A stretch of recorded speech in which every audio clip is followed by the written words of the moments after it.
নিউজিল্যান্ডের ক্রিকেটে রস টেলর মানেই এক অবিচল আস্থার মহাসমুদ্র, যার ব্যাটের ডগায় মিশে থাকত কিউই দ্বীপপুঞ্জের নোনা জল আর মাওরি ঐতিহ্যের আদিম তেজ। তার ক্যারিয়ার যেন কোনো ধ্রুপদী মহাকাব্য, যেখানে ট্র্যাজেডি আছে, রাজকীয় প্রত্যাবর্তন আছে শরতের বিকেলের মতো এক শান্ত সমাহিত বিদায়, আবার নতুন রঙে ফিরে আসা। রস যখন ক্রিজে আসতেন, মাঠের কোলাহল ছাপিয়ে এক গম্ভীর নিস্তব্ধতা নেমে আসত। তার সেই ট্রেডমার্ক জিহ্বা বের করা উদযাপন কেবল কোনো ভঙ্গি ছিল না, তা ছিল হাজার বছরের মাওরি হাকার এক নীরব প্রতিধ্বনি।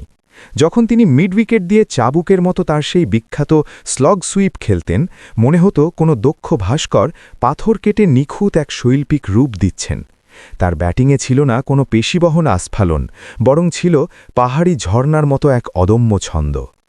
টেলরের লড়াকু সত্তার সবচেয়ে বড় প্রমাণ হয়ে থাকবে ২০১৮ সালের ডানেডিন।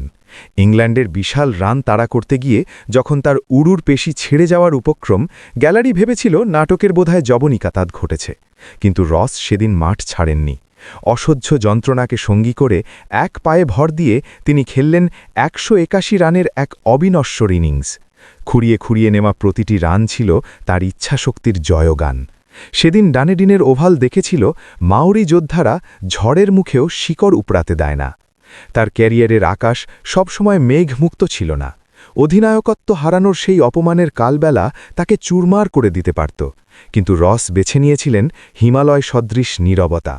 তিনি নিজের উইলোর মাধ্যমেই সমালোচকদের উত্তর দিয়েছেন। পার্থের তপ্ত রোদে ২৯০ রানের সেই মহাকাব্য, কিংবা লর্ডসের ব্যালকনিতে দাঁড়িয়ে বিশ্বজয়ের হাসি, সবই ছিল তার ধৈর্যের ফসল। ২০২২ সালে ক্রাইস্ট চার্চের হ্যাগলি ওভালে যখন গোধূলির আলো ফিকে হয়ে আসছিল, রস টেলরের দুচোখ ভিজে উঠেছিল অশ্রুতে। সেই অশ্রু ননের নয়, বরং এক দীর্ঘ ও গৌরবোজ্জ্বল যাত্রার পূর্ণতার। আধুনিক ক্রিকেটের আগ্রাসনের ভিড়ে তিনি ছিলেন এক ঋষিতুল্য ব্যক্তিত্ব, যিনি বিনয়ে দিয়েই বিশ্ব জয় করেছেন।